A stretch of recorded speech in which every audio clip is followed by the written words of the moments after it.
Mission जिंदगी के मुसाफिरों को प्यार भरा और सम्मान भरा नमस्कार।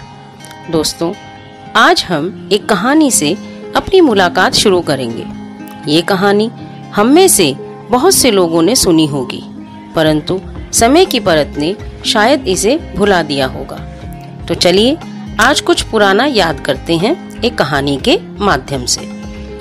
एक व्यापारी था, बहुत ही धनवान और ज्ञानवान। सभी सुख थे उसकी लाइफ में, परंतु फिर भी वो बहुत परेशान रहता था। एक दिन वह एक स्वामी जी के आश्रम में गया और उसने पूछा, स्वामी जी, मैं क्या करूं जिससे मेरी परेशानियां दूर हो जाएं? स्वामी जी जानते थे कि इस व्यापारी के पास किसी भी चीज की कोई कमी नहीं है। फिर भी स्वामी जी मुस्कुराए और उन्होंने कहा कि बेटा, मेरा एक काम कर दो। आज मेरे ऊँटों की देखभाल करने वाला नहीं आया। तुम आज रात यहीं रुक जाओ और जब तक मेरे सारे ऊँट बैठ न जाएं, तब तक तुम्हें सोना नहीं है। सुबह मैं तुम्हारी परेशानियों का कोई ना कोई हल तुम्हें जरूर बताऊंगा। व्यापारी खुश हो गया और वह ऊँटों के तबेले में चला गया। रात हुई, वह बड़े ही प्यार से ऊँटों को सहलाने लगा और बिठाने लगा।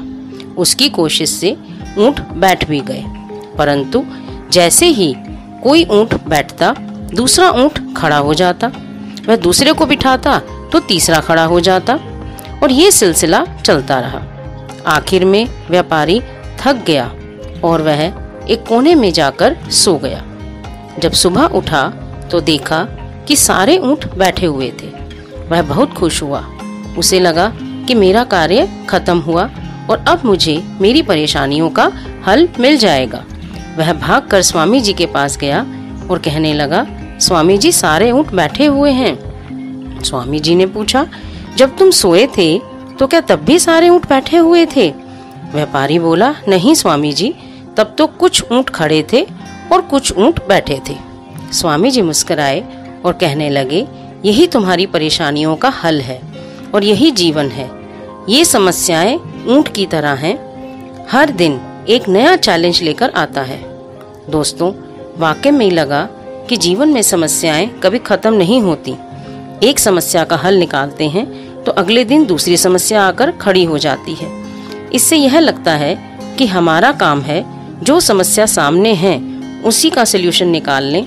अपने प्रदर्शन को बेहतर रखते हैं और संपूर्ण करने की इच्छा रखना तो बेवकूफ़ी है। कुछ समस्याएं तो हमारे एफर्ट्स के साथ ही खत्म हो जाएंगी और शायद जो हमारे हाथ में नहीं है वे समस्याएं वक्त के साथ थककर खुद ही बैठ जाएंगी, जैसे कि स्वामी जी के जिद्दी ऊँट बैठ ही गए। धन्यवाद दोस्तों, आज के लिए इतना ही। फिर मिलेंगे और बातचीत का सिलसिला जारी रखेंगे।